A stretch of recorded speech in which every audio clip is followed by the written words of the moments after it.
And that's the time that we get to talk to Quincy Mayor Thomas Koch every Tuesday, right about now. Good morning, Mayor. Whether you want to or not. Good morning, Joe. I definitely want to. How are you? I'm doing well. How about you? I'm good, thank you, despite the fact that it's 28 degrees and it snowed. Well, it's December. I It don't happens care. every year. How did the city fare? Any issues that are going to crop up this winter that revealed themselves from this little dusting? No, I mean, logistically, one of the challenges with Public Works is may have noticed, but the trees hang on to the leaves later into the season. So a lot of the equipment is still geared up on sweeping. For example, a lot of our big dump trucks, the sweep, they dump into the trucks and they're taken off to the piles. But normally those would have sanders in them. So the other night we had less equipment available of our own staff to do the salting, so we brought in some more privates to do it. But we got it done. I mean, it is what it is. It's that transition time on our equipment. It happens every year. So Yeah. worked out okay. I was thinking, though, it's probably a good time to remind folks about the odd, even parking regulations before the big one hits.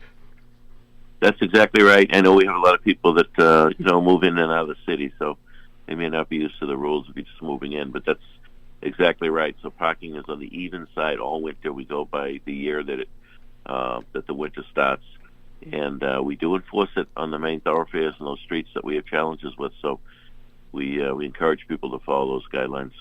Sure. And, Mayor, we can talk a little bit about public transportation because I know you had a meeting about the Quincy Center T Station yesterday.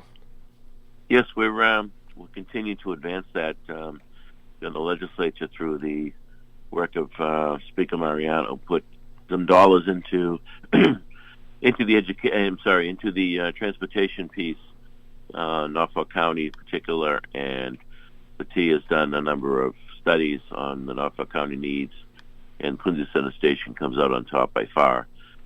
So therefore, we met yesterday, putting together the team between the T and the city on how to move forward on getting, the improvements done on the station, and how those improvements and enhancements obviously will serve people that use the T, but secondly, the development around that station, working with the developer to make sure that the T, the city, and the developer are all on the same page going forward, so that the improvements also appropriately intersect with the development.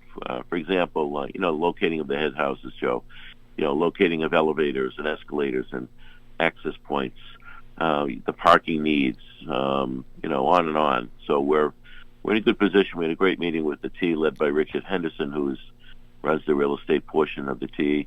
I was on the phone with the general manager, Steve Poptek, as well. The T's had a lot of issues and challenges over the last several years, a lot on their plate. So the Quincy Center Station has not gotten the attention, in my view, that it deserves, but it is now getting that attention. Thanks for the fundings from our legislature, which obviously started with the speaker, but also the legislative team, and I'm always grateful for the work they do. Sometimes it's very quiet work, you don't see it, but certainly the Speaker Mariano, Senator Keene, and Representative Ayers, Representative Chan, for their help with this. It is a state asset. However, it's very important to us in Quincy that a state asset is improved, made more accessible, and more beautiful. I mean, it's just steps from the Church of the Presidents, where our presidents and their wives are buried, and it is probably the ugliest station around, at least in my opinion. Is the developer still Atlantic Bozzuto?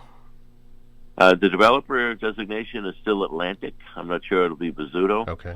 Atlantic is the lead. Bozzuto, it would be residential. We are now leaning to commercial for that location. Really? And so I think that there may be another partner at the table with Atlantic, but at this point it's Atlantic as the lead in DJ McKinnon. Yeah. And structurally, part of the changes on that station, as we've talked about, will be the moving of the busway. So the busway, instead of being facing the rear of the Monroe Building on Hancock Street, will be facing Bergen Parkway. Mm-hmm. And the buses will enter Bergen and exit out the same side. So that frees up the busway side for some of the development we're talking about. Yeah, what type of commercial development, Mayor? Well, we're in a number of meetings. It could be life science biotech. It could be straight commercial office space, Class A office. We have some people at the table. There is a lot of interest in Quincy right now.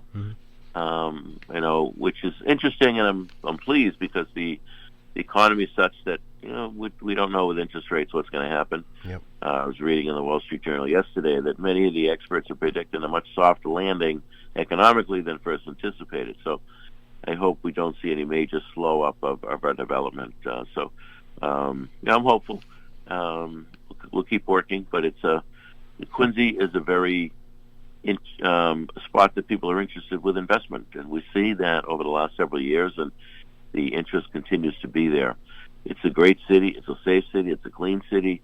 It's accessible by 4 T stations, commuter rail, and the highway.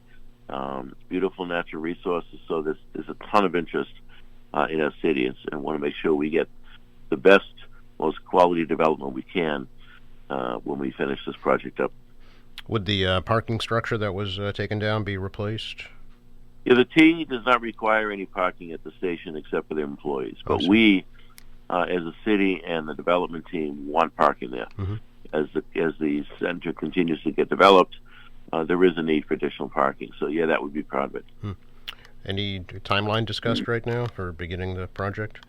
It's never quick enough for me, so I don't know yet. We're pressing that big time. Okay, interesting. It's good to see some movement there, I'm sure. And absolutely. Yeah.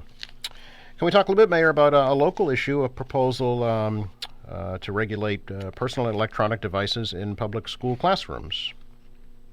Yeah, I think people get that one. I don't think that needs a lot of explanation. Yeah. The reality is the kids are in class for a certain amount of time, and it's important to focus on the classwork, on the subject at hand. And as we know, these phones, the devices are everybody's on them all the time, and it's become a problem. We've talked with our educators, our teachers, our principals, and they're all in agreement that there has to be limits on it. The kids want to use the phone and do a text in the hallway or at lunchtime, that's fine, but it's becoming a distraction in the classroom, and we need to remove these distractions. We're going to have these kids have a shot at a good education, getting them ready for the real world, and then we've got to limit and minimize any distraction. Mm-hmm. I know that there'll be a vote on it next month's meeting, I believe, in January.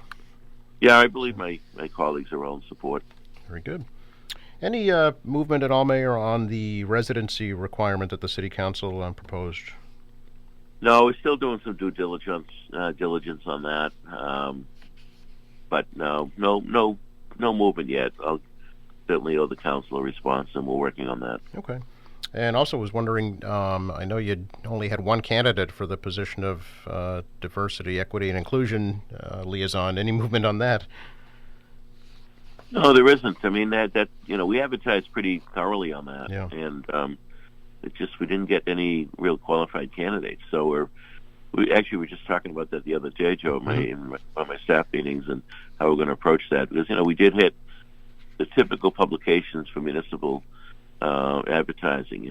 So we're talking about what other ways we can get the word out, and so we're still kicking it around. I don't have a answer yet. Mm-hmm. Okay, it remains an open position officially. Right. Yeah. Very good. And tonight, of course, Mayor, a gathering at the creche on the Hancock Adams Common. Yes, as part of the whole Christmas festival holiday celebrations, we have the gathering at the creche. The creche is that was donated to the city. I should say on loan to the city from the Catholic parishes in Quincy, in memory of Father Cornelius Harry, who was a pastor at Sacred Heart for 20 years and a very well-loved guy. He was very well-loved ecumenically as well. Mm-hmm. His funeral had 250 priests, but also 12 ministers. He's very, very well-liked. So it's a beautiful piece up there, and it's obviously the center of the Christmas season. So as part of the activities this year, we included the creche, and then, of course, on the 18th will be the menorah lighting, celebrating the first day of Hanukkah. So the public's invited to come and join us in those festivities. And it's a little chilly, so if you're coming, dress warmly. But it's a beautiful set. The creche, as part of the beautiful decorations of the Quincy Center, we get a lot of positive comments about it, and you see the kids gathered in front of it quite frequently.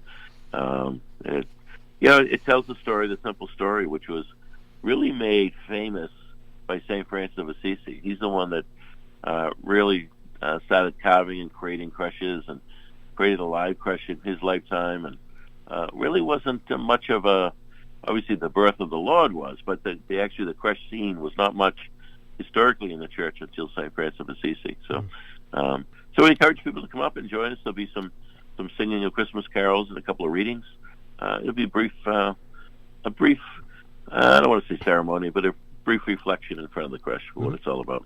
It's 6:30 to 7:30 this evening, and then the menorah lighting Sunday the 18th at 5 p.m. You got it. Mayor, to you, your family, your colleagues, a very, very Merry Christmas. I will be away next week, and we'll speak with you after Christmas. Well, I wish you the same, and certainly the listeners the same. Christmas is a beautiful time of the year to gather with your families and loved ones, so I hope everybody has a safe and wonderful holiday season, and I hope you're traveling somewhere sunny, Joe. Well, if the sun's out over the South Shore, then that's where I will be. Fair enough. You're out of the office. Exactly. Thanks again, Mayor. Take care. Yeah, bye-bye.